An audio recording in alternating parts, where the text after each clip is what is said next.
আসসালামাইকুম প্রিয় দর্শক, আশা করি সবাই ভালো আছেন এবং সুস্থ আছেন।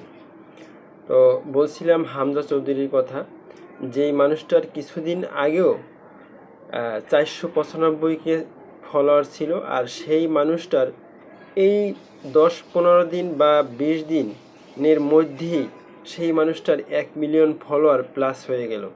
তো বাংলাদেশের মানুষ হামজা চৌধুরীকে কতটা ভালোবাসে এবং কতটা স্নেহ করে সেটা আসলে তার এই ব্যাপারটা না দেখলে কিন্তু বোঝার কোনো উপায় ছিল না।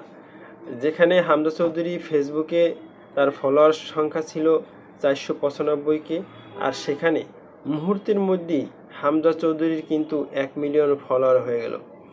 একজন খেলোয়াড় বা অ্যাথলেটিকের কিন্তু ফলোয়ার সংখ্যা থাকবে, কিন্তু এরকম মুহূর্তের মধ্যেই কিন্তু এত ফলোয়ারটা গেইন করা কিন্তু একটা অসম্ভব ব্যাপার।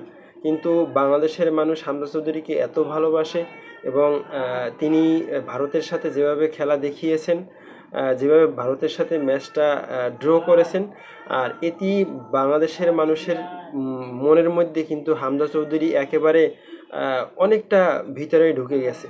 আর যার কারণে হামজা চৌধুরীর কিন্তু এখন 1 মিলিয়ন ফলোয়ার এবং 1 মিলিয়ন মানুষ কিন্তু হামজা চৌধুরীকে ফলো করে।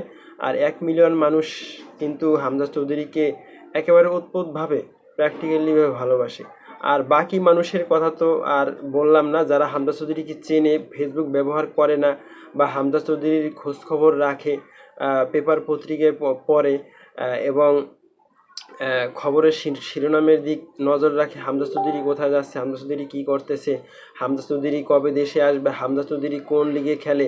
আসলে এই সব ব্যাপারগুলো কিন্তু আমাদেরকে অনেকটাই ভাবায় এবং এই যে ভারতের সাথে খেলার পর থেকেই কিন্তু হামজা চৌধুরী বেশ আলোচনা এবং হামজা চৌধুরীর যে এই ফলোয়ার সংখ্যা সেটা কিন্তু বেড়ে 1 মিলিয়ন হয়ে গেছে। আর এটা দেখতে আমাদেরও ভালো লাগে এবং আমাদেরও আমরা গর্ববোধ করি যে হামজা চৌধুরীর মতো একজন খেলোয়াড় যে কিনা ইংলিশ প্রিমিয়ার লিগে খেলে, আর সেখান থেকে তিনি বাংলাদেশে এসে খেলে এবং বাংলাদেশে খেলার মতো ইচ্ছা প্রকাশ করেছেন।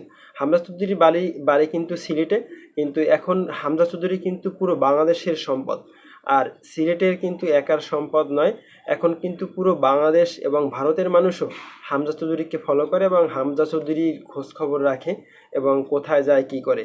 হামজা চৌধুরী কিন্তু না খেললেও পারতেন বাংলাদেশের হয়ে, তিনি কিন্তু যেখানে ছিলেন সেখানেই তিনি ভালো ছিলেন, কিন্তু বাংলাদেশের মানুষকে এবং বাংলাদেশকে তিনি অনেক ভালোবাসে। আর বাংলাদেশের মানুষও দুহাত উজাড় করে হামজা চৌধুরীকে যে ভালোবাসা দিয়েছে সেটার জন্য হামজা চৌধুরী কিন্তু বাংলাদেশের মানুষের কাছে চিরকৃতজ্ঞ। যাই হোক, 1 মিলিয়ন ফলোয়ার হয়ে গেলে হামজা চৌধুরীকে অনেক ধন্যবাদ।